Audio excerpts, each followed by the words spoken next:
This is Autoline Daily, the show for enthusiasts of the global automotive industry.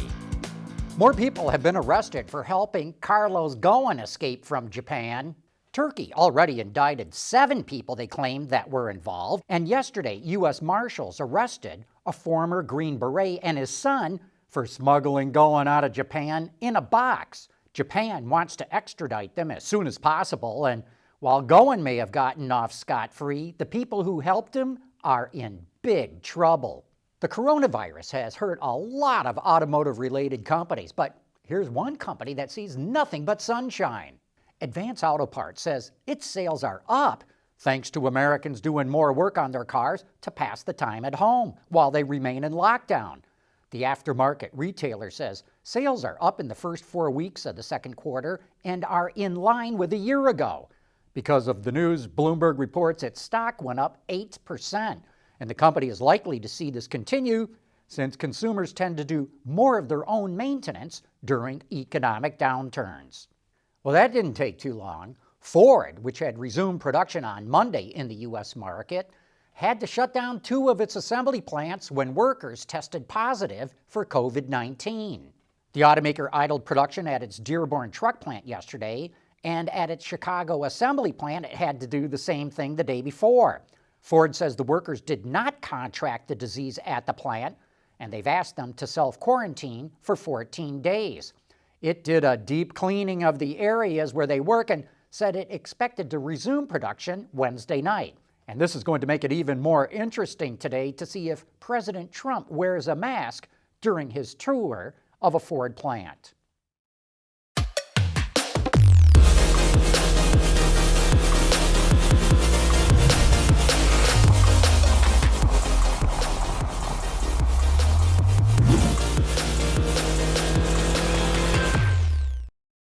A couple of weeks ago, we posted a test drive review of the new Hyundai Sonata Hybrid. We were pretty impressed with the car, but couldn't tell you how much it cost since Hyundai had not yet announced pricing. Well, now it has. Prices range from almost $28,000 for the base version, what Hyundai calls the Blue model. The mid-range SEL is just under $30,000, and the top-of-the-line Limited costs just over $35,000. And those prices all include destination charges. Depending on the model and content, these prices are very close to the Toyota Camry and Honda Accord hybrids. Even though sales of hybrids are down due to the pandemic, they're holding up better than almost any other segment in the U.S. market. Through April, sales were only down 8%. Toyota and Lexus dominate the segment with almost 65% market share. Ford and Lincoln are in second place with almost 17%, while Honda and Acura have over 11% and Hyundai just over 2%. Nissan and Ital Design revealed the first production version of the GTR 50. If you don't remember, it's based on the regular GTR, but has all kinds of unique elements, highlighted most by styling from Ital Design and a version of its twin-turbo 3.8-liter V6 engine that's tuned to 710 horsepower. Buyers will also be able to customize many of the visual components and paint the car in a number of heritage-inspired colors. With the production cars starting to roll out, customers will begin receiving theirs early next year.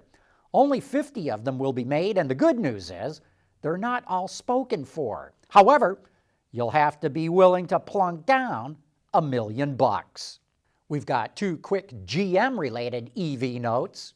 GMC revealed that the Hummer EV will come with easy-to-remove roof panels.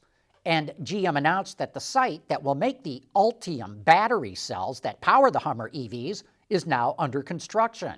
That facility is located in Lordstown, Ohio, and is run with its joint venture partner, LG Chem. Rolls-Royce is now using its master crafting skills on small models. 1/8 scale replicas of Rolls-Royce's first SUV, the Cullinan, are handmade from over 1,000 individual components. Almost every detail of the original is recreated in the miniature model, from functioning interior and exterior lights to a likeness of the SUV's 6.7-liter twin-turbo V12 under the hood. Open the door, and the seats have the same piping and stitching. The headrests are embroidered, and there's even real wood. The paint is also the same as the real SUV. There's over 40,000 standard colors to choose from, or you can get a unique color, and once it's applied, it's hand polished. Each model can take up to 450 hours to make, which is more than half the time it takes to make a real full-size Cullinan. Rolls-Royce did not reveal what one of these models would cost, but you gotta believe it's going to be in line with one of the real ones. Staying in the miniature world for a moment, Skoda came out with a unique way to advertise its SUVs. It had 3 directors create commercials right from their homes and using only small models of the vehicles. They're shot using 3 different mediums, and each portrays its own story. They're really well done, and for some reason, a toy car driving through a bathtub is more believable than a Jaguar driving through a desert, like you'll see in some real car commercials. Autoline Daily is brought to you by Bridgestone Tires. Your journey, our passion. And now it's time for You Said It, where we get to answer some of your questions and comments. Roger Schutte wrote in to say, "Can you update us on the latest info with used car pricing?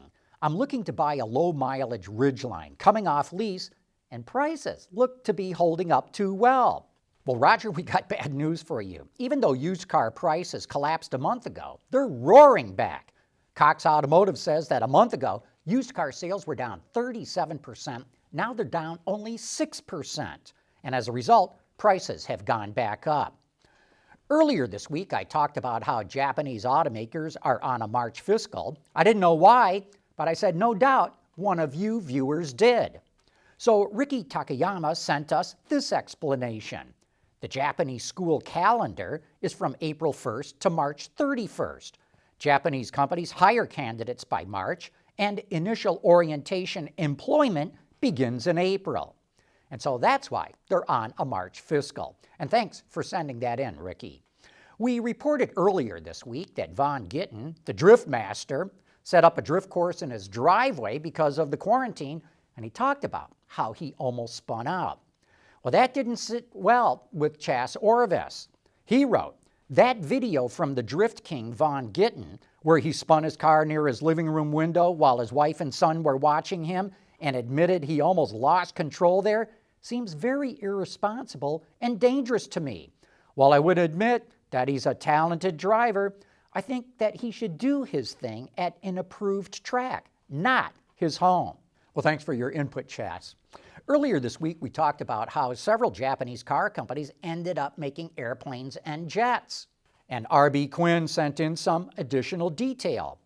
Kawanishi and Nakajima Aircraft started in the 1910s manufacturing aircraft for the Japanese Imperial Army and Navy, and participated in the design and manufacture of well-known aircraft during World War II. In 1945, U.S. occupying forces prohibited aircraft manufacturing. As a result, a new corporation was established under the name of Fuji Heavy Industries Company Limited, and initially built scooters, Subaru trucks, and Prince automobiles, which was later sold to Nissan. Well, thanks for that history lesson, RB. And finally, last week I said that Teslas were really not designed for battery swapping. That prompted Francis Martin to write in and say, not only was I wrong, he has the pictures to prove it. Well, that's going to be one of the topics that we discussed today on Autoline After Hours. Our guest is Ed Niedermeyer, who actually camped out at the Harris Ranch in California to watch that battery swapping operation. I'm sure you'll be interested to hear what he has to say. Tony Quiroga from Car and Driver will also be on the show, so join me and Gary for some of the best gearhead talk you're going to find anywhere. And that brings us to the end of today's show. Thanks for watching.